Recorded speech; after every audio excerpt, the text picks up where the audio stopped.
You know, every single April, the entire world of golf just stops. All eyes turn to this quiet, almost mythical corner of Georgia.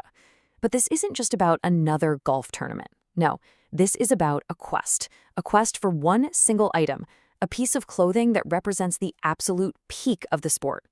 Let's dive into the story behind that epic journey.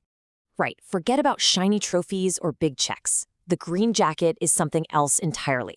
It's a symbol. It says you've been accepted into the most exclusive club in all of sports.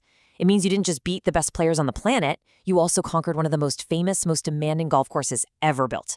It's the one prize in golf money can't buy. You have to earn it. So, here's how we're going to break down this epic quest. We'll start with the unique traditions, the lore of the Masters. Then, we'll introduce the true main character of this story, the course itself.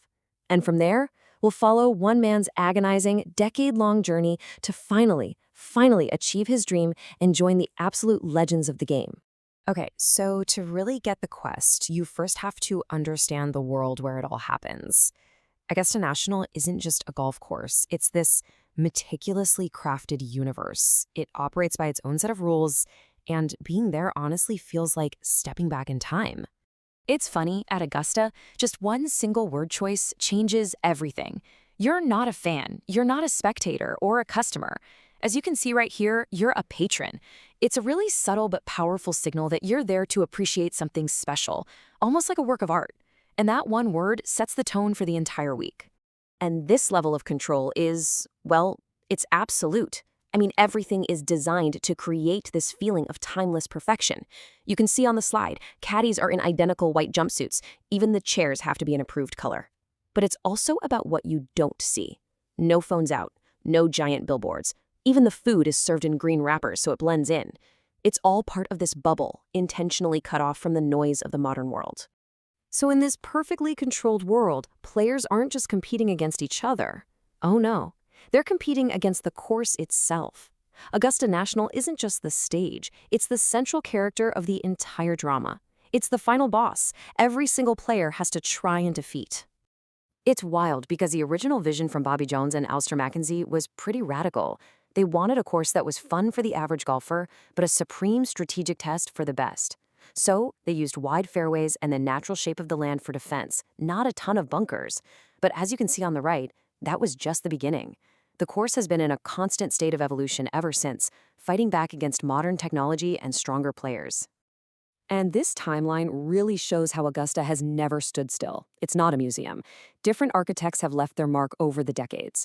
But the most famous era of change, by far, was the so-called tiger-proofing in the early 2000s. I mean, Tiger Woods was so good, he was literally threatening to make the course obsolete. So what did Augusta do? They added length, they planted trees, they narrowed the fairways to force players to hit specific shots. It was a direct response to one man's genius. The course is a living, breathing opponent that just keeps getting stronger. Which brings us to our protagonist, a player who has won every other major championship in golf, but who, for 10 long years, has been absolutely tormented by this course. This is the story of Rory McIlroy's quest for the one prize that has always escaped him, the green jacket. His quest for the career Grand Slam began all the way back in 2014. And for the next decade, man, Augusta just became a place of subtle heartbreak and crushing disappointment for him. I mean, there were chances, right? Like in 2016 and 2018, he was right there and then just faltered. There was pure brilliance, like that final round 64 in 2022 that came just a little too late. And then there was utter disaster, like missing the cut entirely in 2023. It's just this pattern of agonizing near misses. And over that decade, my goodness, he tried everything to crack the code. He tried meditation, he tried juggling, yes, juggling to calm his mind. He tried acting overconfident. He tried acting like he didn't care at all. He got new coaches, a new caddy. He tried literally countless strategies to conquer the mental demons that Augusta seemed to conjure up just for him. Because really, that's what it all comes down to. The final round of the Masters isn't just a physical test. It's one of the most intense psychological battlefields in all of sports, where a 10-year quest can either be realized or completely ruined in just a matter of moments. Someone once described a Masters Sunday perfectly with this quote: "The golf is bipolar." Think about that. One moment, you hit a shot so disastrous you think, well, it's over. The very next moment, you produce a shot of pure genius. The swings are just so violent, and the mental toughness it takes just to survive, it's astronomical.